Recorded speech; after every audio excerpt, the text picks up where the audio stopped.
Meu nome é João Márcio, tenho 45 anos e hoje sou diácono da Igreja Comunidade Cristã Resgate, aqui em Ribeirão Preto.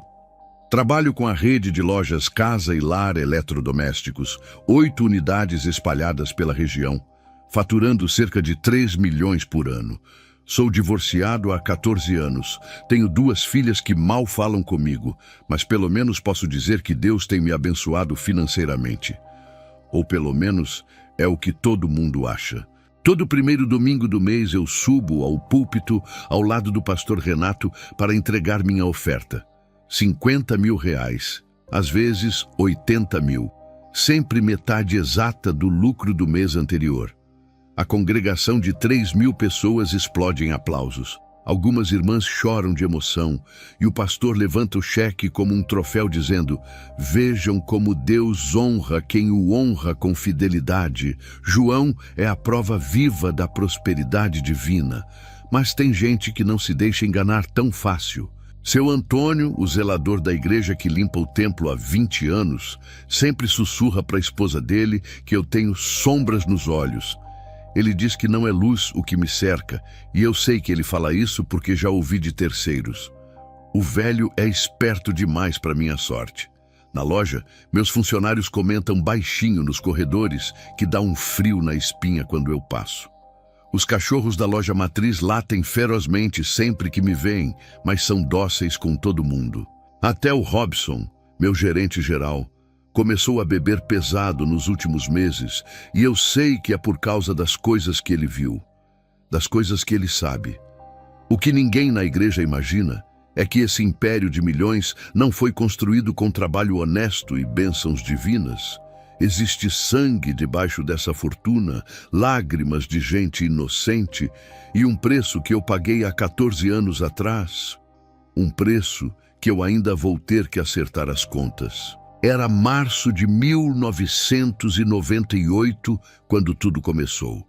Eu tinha acabado de assinar os papéis do divórcio com a Marina. Ela levou as meninas, a Júlia de 8 anos e a Ana de 5.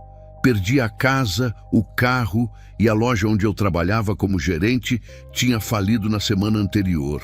Eu estava completamente quebrado, sozinho, sem um centavo no bolso. A Marina me deixou porque, segundo ela, eu tinha mudado. Ela dizia que acordava de madrugada e me via desenhando símbolos estranhos em cadernos, que tinha medo de mim, que alguma coisa estava errada. Ela não sabia de nada ainda, mas o instinto dela captou algo que nem eu entendia naquela época. Algo sombrio que já rondava minha vida. Naquela madrugada de 15 de março, eu estava bebendo cachaça na beira da rodovia Anhanguera, completamente desesperado. Foi quando eu lembrei das histórias macabras que meu avô contava sobre pactos na encruzilhada do Jardim Recreio. O velho dizia que homens desesperados iam lá oferecer sangue em troca de poder, e eu sempre achei que era lenda boba de interior. Mas naquela noite, embriagado de desespero e raiva, eu decidi tentar. Eu dirigi até aquela encruzilhada abandonada. Só tinha um poste quebrado piscando, e a escuridão ao redor parecia mais densa que o normal. Tirei um canivete do bolso, cortei a palma da minha mão e deixei o sangue pingar no chão de terra enquanto sussurrava: se existe alguém ou alguma coisa que possa me dar poder e dinheiro, eu aceito o preço, qualquer um. O que aconteceu naquela encruzilhada mudou minha vida para sempre, mas não do jeito que eu imaginava. Não apareceu nenhum demônio com chifres, nenhuma chama subindo do chão como nos filmes. Mas a temperatura despencou tão rápido que eu conseguia ver minha própria respiração saindo em vapor, mesmo sendo uma noite quente de março. O silêncio ficou pesado, opressor, como se alguém tivesse desligado todos os sons da natureza ao redor. Nem grilo, nem vento, nada. Foi então que eu ouvi. Não era uma voz vindo de fora, era algo dentro da minha cabeça, como um pensamento que não era meu. Você quer, eu dou, 15 anos. Depois disso, vemos. A menos que você traga outro no seu lugar. Eu não entendi completamente o que significava aquilo de trazer outro, mas a ambição cegou qualquer prudência que eu ainda tinha. Aceito. Eu aceito tudo. Eu gritei para a escuridão, com o sangue ainda escorrendo da minha mão. Senti um aperto no peito, como se alguma coisa tivesse me agarrado por dentro, e depois, silêncio de novo. A temperatura voltou ao normal. Os grilos recomeçaram a cantar e eu fiquei ali parado, tremendo, sem saber se tinha acontecido alguma coisa de verdade ou se era delírio da cachaça. Voltei para casa cambaleando, enfaixei a mão com um pano velho e desabei na cama. Tive pesadelos terríveis aquela noite. Sonhei com criaturas devorando pessoas num lago de fogo, mas acordei achando que era só consequência da bebida e do desespero. No dia seguinte, um morador do Jardim Recreio encontrou manchas escuras queimadas no chão daquela encruzilhada, exatamente onde meu sangue tinha caído. Ele comentou no bar que parecia marca de queimadura, mas ninguém deu muita atenção. A mudança começou na segunda semana depois daquela noite. Eu estava no banco tentando negociar um empréstimo ridículo de R$ 5.000 e o gerente, que tinha me negado 3 vezes antes, de repente mudou de ideia. Sabe de uma coisa, João? Vou aprovar. Não sei porquê, mas vou aprovar. Ele mesmo parecia confuso com a própria decisão, mexendo nos papéis com as mãos trêmulas. Com aqueles 5.000, eu consegui alugar um ponto pequeno no centro de Ribeirão Preto e abrir uma lojinha de eletrodomésticos. No primeiro dia, eu vendi mais que o esperado para o mês inteiro. Clientes entravam sem parar, compravam sem pechinchar muito, e o crediário era aprovado até para gente com nome sujo. Era como se alguma força invisível empurrasse as pessoas para dentro da minha loja. Em 6 meses, eu já tinha aberto a segunda loja. Em 1 ano, eram 3. Os fornecedores me ofereciam condições exclusivas que não davam para ninguém. E quando eu perguntava o porquê, eles diziam: "Não sei, João, mas sinto que preciso fazer negócio com você." Tudo parecia perfeito demais, rápido demais, fácil demais. Mas eu estava cego pela ganância. Foi em janeiro de 2000 que aconteceu a primeira tragédia ligada ao meu sucesso. A loja Lar Feliz do seu Joaquim, meu maior concorrente na região, pegou fogo numa madrugada. O homem morreu tentando salvar as mercadorias, deixando a esposa e uma filha pequena, a Sofia, de apenas 7 anos.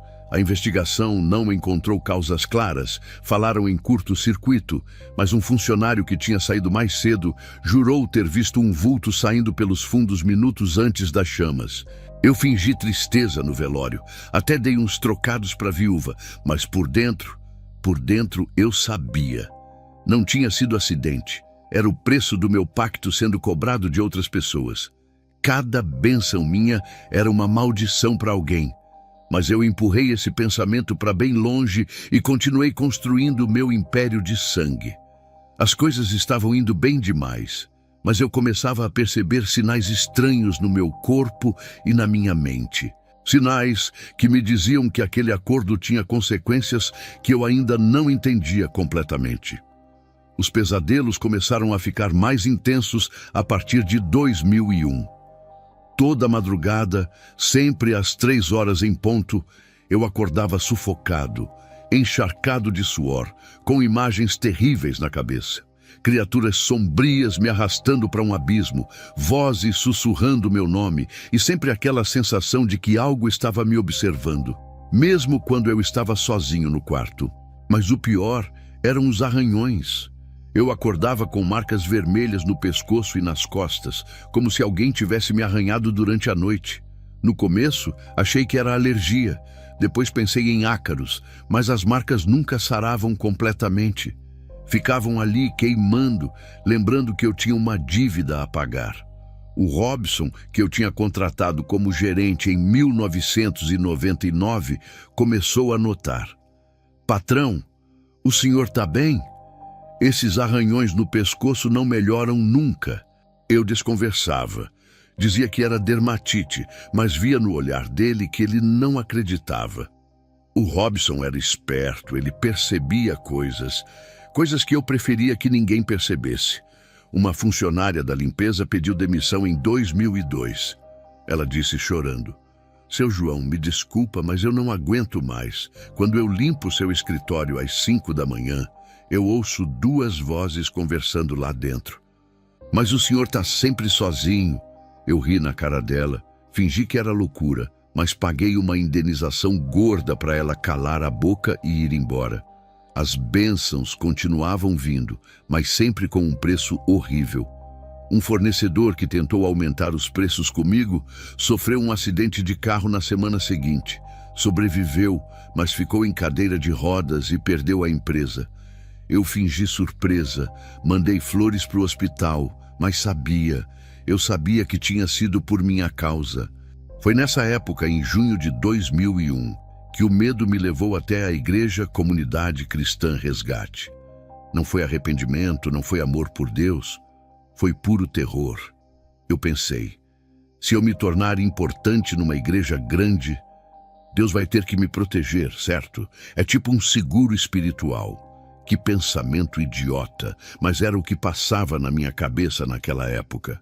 Me batizei em julho de 2001 na piscina da igreja, cercado de irmãos cantando Aleluia. O pastor Renato mergulhou minha cabeça na água dizendo: "Em nome do Pai, do Filho e do Espírito Santo, seus pecados estão perdoados." Mas quando eu saí da água, senti que nada tinha mudado. As sombras ainda estavam ali, grudadas em mim. Comecei a frequentar todos os cultos, a ofertar generosamente, a participar de jejuns e vigílias. Em 2003, me tornei diácono. Em 2005, eu já sustentava 30% das despesas da igreja sozinho.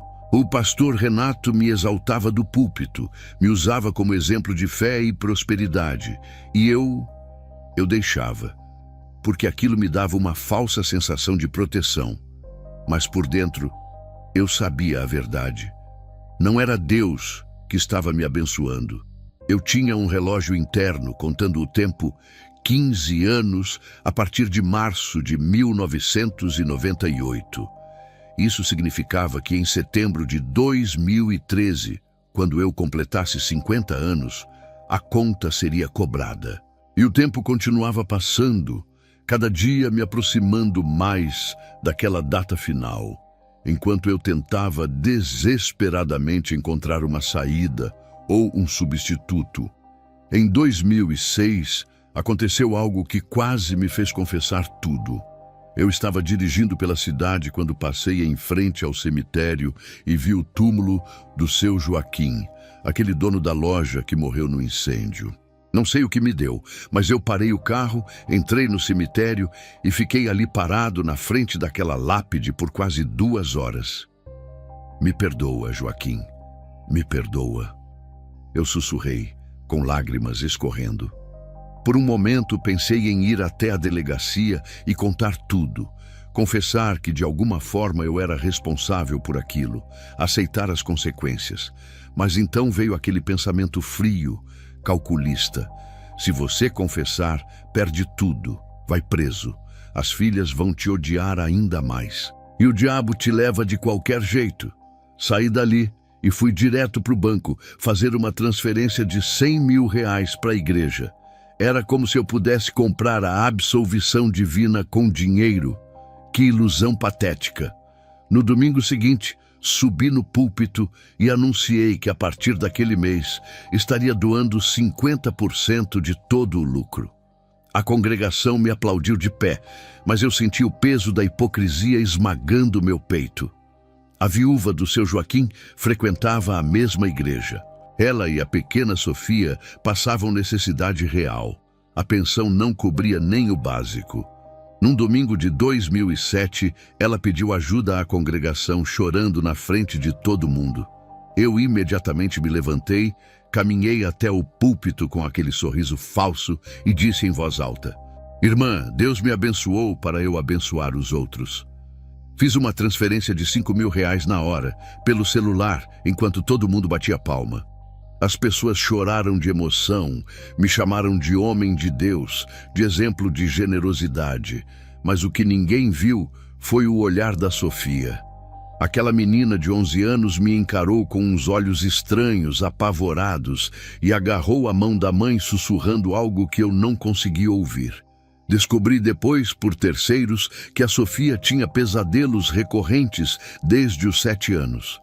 Ela sonhava com um homem de terno saindo correndo da loja do pai minutos antes do incêndio. Quando me viu naquele dia no púlpito, ela reconheceu, mas a mãe não deu atenção, achou que era confusão de criança traumatizada. Minha vida era uma mentira completa. Durante o dia, eu era o diácono exemplar, sempre com a Bíblia debaixo do braço, participando de todas as atividades da igreja, orando em línguas nos cultos. Mas durante a noite, trancado no escritório da mansão que eu tinha comprado, eu bebia uísque tremendo, enquanto sombras dançavam nas paredes e eu ouvia risos sinistros que ninguém mais ouvia. Em 2008, a Júlia, minha filha mais velha, apareceu na minha casa. Ela tinha 18 anos, estava na faculdade e fazia anos que a gente mal se falava. Ela entrou com lágrimas nos olhos e disse: "Pai, eu preciso te contar uma coisa. Eu tive um sonho terrível. Vi você num lugar de fogo, gritando, 'Por favor, me diz a verdade. Você está escondendo alguma coisa?'" Meu coração quase parou. Eu fiquei pálido, as mãos começaram a tremer, mas a raiva e o orgulho foram mais fortes. "É só pesadelo, Júlia. Bobagem da sua cabeça. Olha o tanto que eu dou de oferta para a igreja. Olha como Deus tem me abençoado. Você acha que um homem assim está escondendo alguma coisa?" Ela saiu chorando e eu tranquei a porta. E vomitei de pânico logo depois. O relógio continuava correndo.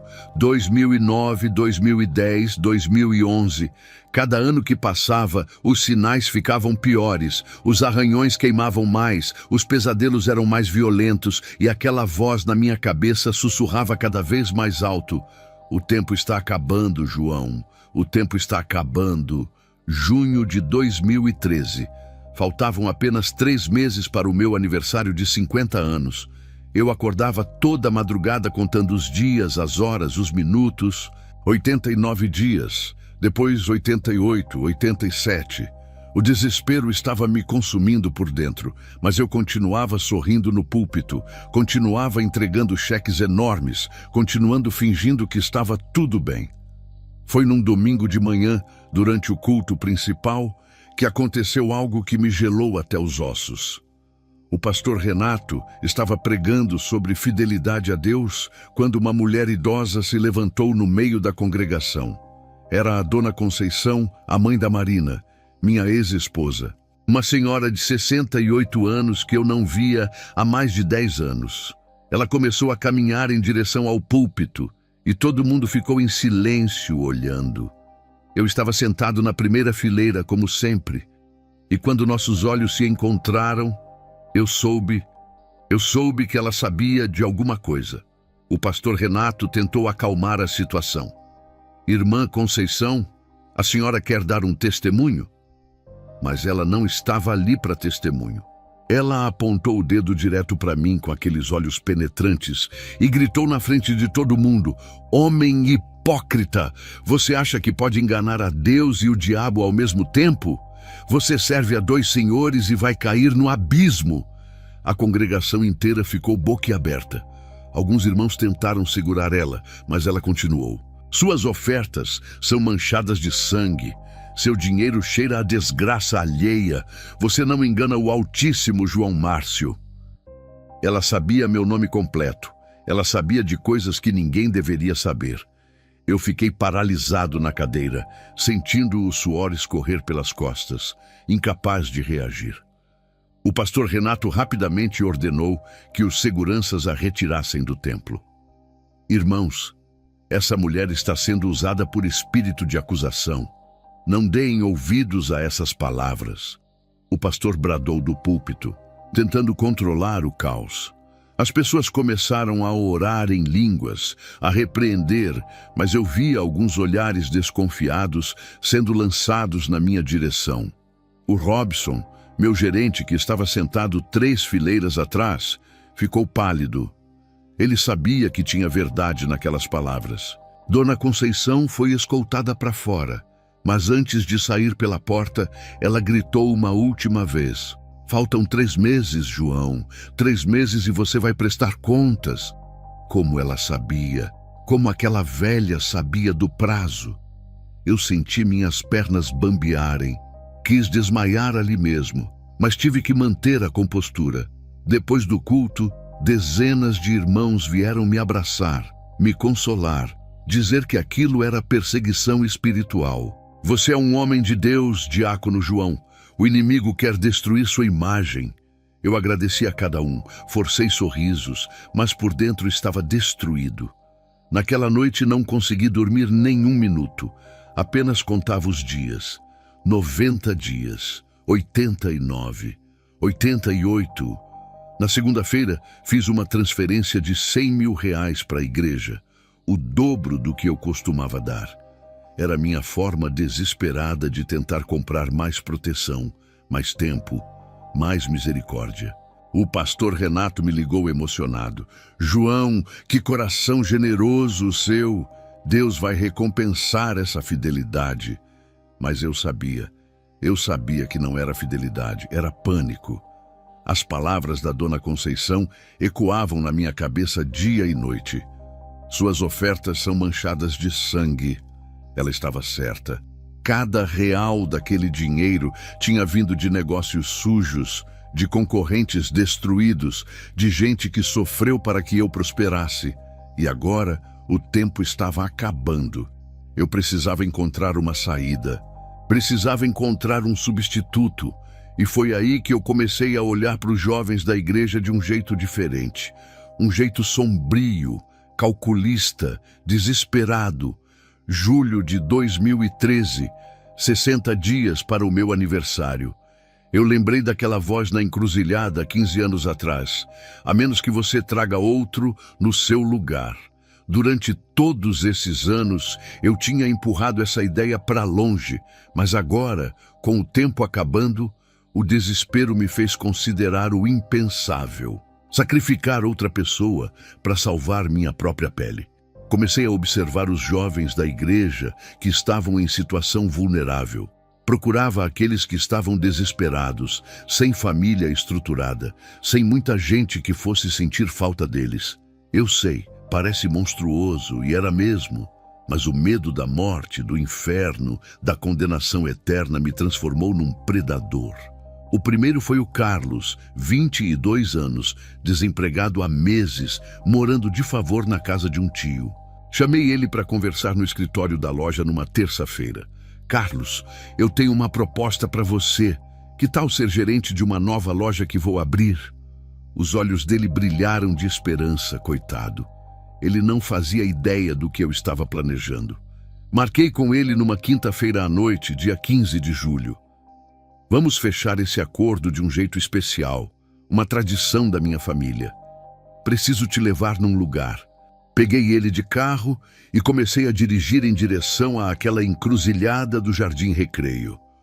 Quanto mais perto a gente chegava, mais ele ficava inquieto no banco do passageiro.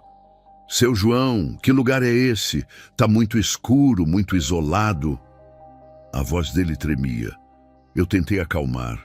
"É só um ritual de prosperidade empresarial, Carlos.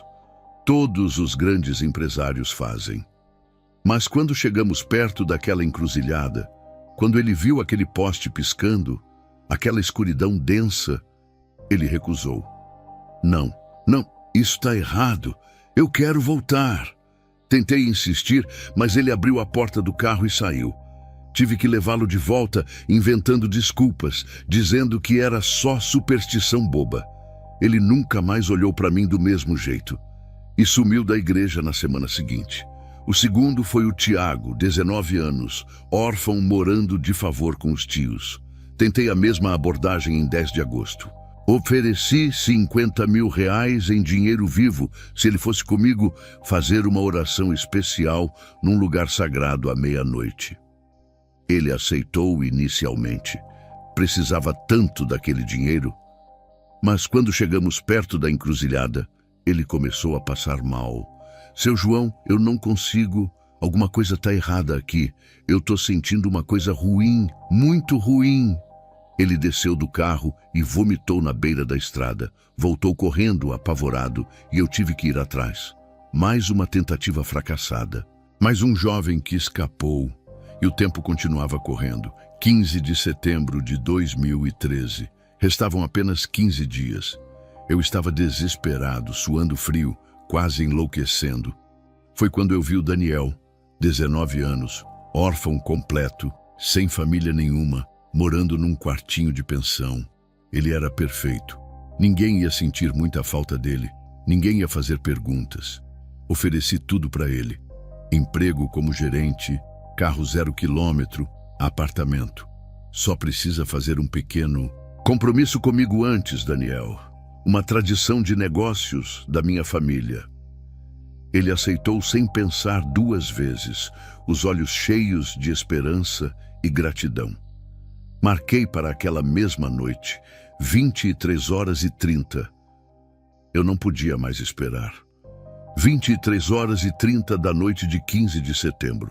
Peguei o Daniel no quartinho miserável onde ele morava e comecei a dirigir em direção àquela encruzilhada. Ele estava animado, falando sobre os planos para o futuro, sobre como aquele emprego ia mudar a vida dele.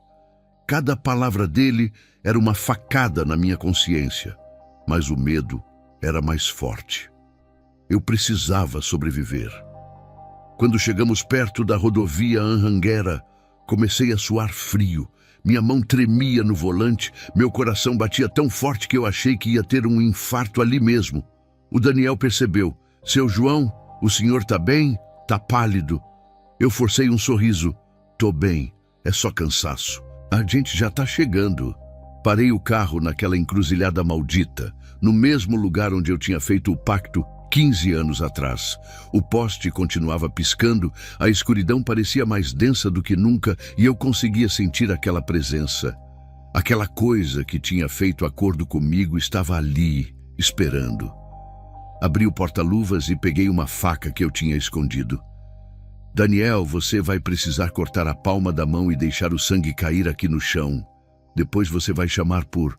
Bem, por quem me deu tudo que eu tenho hoje. A voz dele mudou completamente. O quê, seu João? Que loucura é essa? Ele tentou abrir a porta, mas eu travei as portas do carro. O pânico tomou conta do rosto dele. Foi nesse momento que aconteceu algo que eu nunca vou esquecer. O Daniel ficou paralisado, como se alguém invisível tivesse segurado ele. Os olhos dele ficaram arregalados e ele sussurrou. Tem alguém aqui. Eu tô sentindo uma mão no meu ombro. Eu não via nada, mas senti a temperatura cair brutalmente dentro do carro. De repente, o Daniel gritou como se tivesse ouvido algo. Saia do carro, agora! Ele empurrou a porta com uma força que eu não sabia que ele tinha. A trava se quebrou e ele saiu correndo pela rodovia como um louco. Eu saí do carro gritando atrás dele. Volta aqui, seu idiota! Você não entende, eu preciso de alguém. Só faltam 2 semanas. Mas ele não parou. Correu até um posto de gasolina que ficava a uns 500 metros dali e desapareceu. Eu fiquei sozinho naquela encruzilhada, ajoelhado no chão, chorando feito criança. Tinha falhado de novo, e agora não havia mais tempo. Ouvi aquela risada macabra ecoando na minha cabeça. Não tem substituto, João. Você é meu. No dia seguinte, o pastor Renato me ligou pela manhã. João, o Daniel me procurou ontem à noite, contou uma história muito estranha sobre você ter levado ele numa encruzilhada. Me diz que isso não é verdade, por favor. Minha voz saiu trêmula, desesperada. Foi um mal-entendido, pastor. Eu só queria ajudar o menino com um trabalho. O pastor ficou em silêncio por longos segundos. Pela primeira vez em 12 anos, eu senti desconfiança na voz dele. João, você tem certeza que está tudo bem? Você anda meio estranho ultimamente? Eu desliguei o telefone sem responder. Minhas mãos tremiam tanto que eu derrubei o celular no chão. Olhei para o calendário na parede do escritório. 30 de setembro de 2013. Faltavam exatamente 14 dias para o meu aniversário de 50 anos. 14 dias para o fim do prazo. 14 dias para a cobrança final. E eu não tinha mais nenhuma saída. Os últimos 14 dias foram um inferno em vida. Eu não conseguia comer, não conseguia dormir, passava as madrugadas inteiras andando de um lado para o outro no escritório. Os arranhões do meu corpo começaram a queimar, como se tivessem sido feitos com brasa, e aquela voz na minha cabeça não parava mais. Está chegando, João, está chegando. Aumentei as ofertas para a igreja de forma desesperada. 150 mil reais numa semana, 200 mil na outra. O pastor Renato até me chamou preocupado. João, você está doando demais. Guarda um pouco para você, irmão. Mas eu não estava doando. Eu estava tentando comprar mais tempo, mais misericórdia, mais alguma coisa que me salvasse. Participei de todos os cultos, de todas as vigílias, de todos os jejuns. Orava em línguas até a voz ficar rouca, levantava as mãos no louvor até os braços doerem, mas por dentro eu sabia que tudo aquilo era mentira. Eu não amava a Deus, eu tinha medo dele. Eu não estava arrependido, eu estava apavorado. No dia 25 de setembro, fui até aquela encruzilhada maldita sozinho. Ajoelhei no chão, no mesmo lugar onde tinha derramado meu sangue 15 anos atrás, e tentei negociar de novo. Por favor, me dá mais tempo. Eu vou encontrar alguém, eu prometo. Só mais 1 ano, só mais 6 meses. Mas só havia silêncio. Um silêncio pesado, definitivo. A igreja resolveu fazer uma grande festa para o meu aniversário de 50 anos. 300 pessoas confirmadas. Autoridades da cidade, empresários, membros de outras igrejas. Um banner enorme. Parabéns, João, homem de Deus e bênção para esta cidade. A ironia daquilo tudo me sufocava. Eu era tudo, menos homem de Deus. 30 de setembro de 2013. Segunda-feira. O dia chegou. Acordei às 5 da manhã com o coração disparado, suando frio, sentindo um peso no peito, como se alguém estivesse sentado em cima de mim. Olhei para o espelho do banheiro e não me reconheci. Meus olhos estavam fundos, sem vida, com olheiras roxas profundas. A festa começou às 20 horas no salão da igreja. Todo mundo sorrindo, cantando parabéns, me abraçando. O prefeito fez um discurso sobre minha contribuição para a cidade. O pastor Renato exaltou minha fidelidade a Deus e eu apenas sorria, aquele sorriso falso, morto, enquanto sentia que cada minuto me aproximava do fim. Às 22 horas, enquanto cortava o bolo cercado de aplausos, comecei a sentir uma dor no peito, forte, queimando, como se alguém estivesse apertando meu coração com as mãos. Deixei o copo cair e o refrigerante se espalhou pelo chão. Deve ser emoção, alguém disse rindo, mas o Robson, meu gerente, viu o pavor nos meus olhos. Às 23h15, vomitei violentamente no banheiro da igreja. Olhei para o espelho e vi meu reflexo. Mas por um segundo, juro que vi outra coisa ali. Uma sombra escura com olhos vermelhos, sorrindo para mim. Gritei e quebrei o espelho com o punho cortando a mão. O sangue escorria e eu lembrei daquela noite na encruzilhada, do meu sangue pingando no chão. Faltavam apenas 35 minutos para meia-noite, 35 minutos para o fim do prazo. E eu sabia que não havia mais escapatória. 23h45. Me tranquei numa das cabines do banheiro masculino da igreja, longe da festa, longe das pessoas. Minha respiração estava difícil, o peito queimava, e eu sabia que estava tendo um infarto. Mas não era só isso. Era o fim chegando, o acerto de contas batendo na porta. Pela primeira vez em 15 anos, eu orei de verdade. Não foi aquela oração mecânica de culto, não foi barganha, não foi teatro. Ajoelhei no chão frio daquela cabine, com lágrimas descendo pelo rosto, e clamei do fundo da alma: Deus, eu menti. Eu fingi servir a Ti durante todos esses anos. Eu só vim para a igreja para me proteger. Nunca foi amor verdadeiro. As palavras saíam entrecortadas, entre soluços. Eu fiz um pacto com o diabo em 1998. Eu nunca renunciei de verdade. O dinheiro que eu doei está manchado de sangue, de gente que sofreu, que morreu para que eu prosperasse. Perdoa, por favor, Deus. Eu não quero ir para o inferno. Eu chorei como nunca tinha chorado na vida. Um choro profundo, desesperado. Mas mesmo enquanto eu orava, havia algo que eu sabia que precisava fazer e não conseguia. Confessar publicamente, devolver tudo, aceitar a prisão, pagar o preço real do arrependimento. Eu queria perdão, mas não queria as consequências. E Deus sabia disso. Ele via meu coração dividido, minha fé hipócrita até o último minuto. Não veio nenhuma voz audível do céu, nenhum trovão, nenhuma luz. O que veio foi pior, um silêncio absoluto. Então, como um peso esmagador no meu espírito, um conhecimento claro e terrível se formou dentro de mim. Tarde demais, João.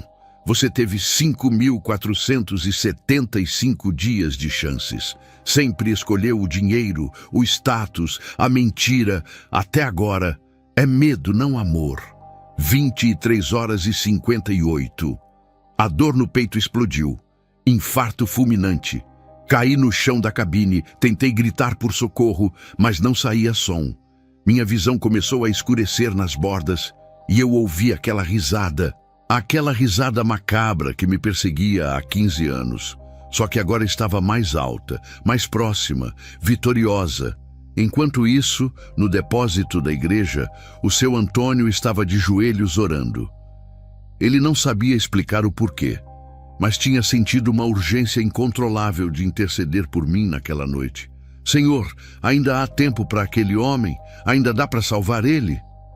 Mas a resposta que veio ao espírito dele foi pesada. Ore, mas a escolha foi dele. 00:00, 0h02. O seu Antônio sentiu um aperto no coração e saiu correndo do depósito. Não sabia por quê, apenas obedeceu o impulso. Chegou ao banheiro masculino, viu a cabine trancada. Tem alguém aí? Diácono João? Silêncio.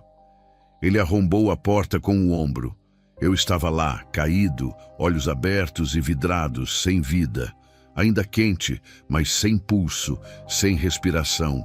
E os arranhões no meu pulso direito, aquelas marcas que eu carregava há 15 anos, estavam em carne viva. Queimadas, fumegantes, como se alguém tivesse encostado ferro em brasa na minha pele. O seu Antônio caiu de joelhos ao meu lado, chorando. Senhor Jesus, ele não quis ouvir. Ele teve tanto tempo e não quis ouvir. Ele fechou meus olhos com a mão trêmula, fez o sinal da cruz e saiu para chamar ajuda. Mas era tarde demais. Eu tinha cruzado a linha final. A festa continuava lá fora. As pessoas riam, comiam bolo, tiravam fotos. Ninguém sabia que o aniversariante tinha acabado de morrer sozinho num banheiro, levando consigo 15 anos de mentiras, sangue e pactos das trevas. Meu velório foi 2 dias depois, na própria igreja Comunidade Cristã Resgate. Caixão aberto, flores por todo lado, mais de 300 pessoas prestando as últimas homenagens. O pastor Renato preparou um sermão exaltando minha vida, me chamando de homem exemplar, de diácono fiel, de bênção para a igreja e para a cidade. Mas Deus tinha outros planos para aquele dia. 15h37. O pastor estava no meio do sermão quando o céu escureceu de repente. Uma tempestade violenta, com trovões ensurdecedores, mas só em cima da igreja. As ruas ao redor continuavam com sol. As pessoas começaram a ficar inquietas, sussurrando que aquilo era estranho demais. Um raio caiu no estacionamento. As luzes do templo piscaram. Foi então que aconteceu o inexplicável.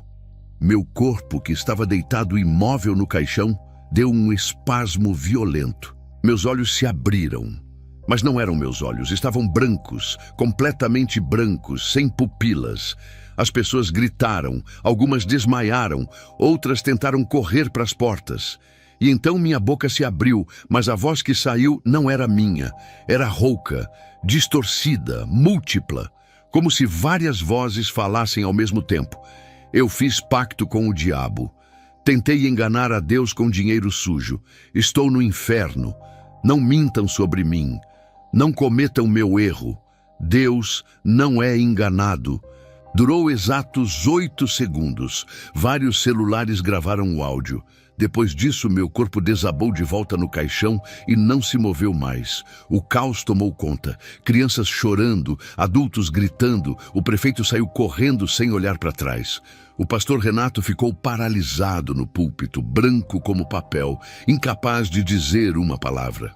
O Robson, meu gerente, caiu de joelhos gritando: eu sabia e não fiz nada. Perdão, Senhor.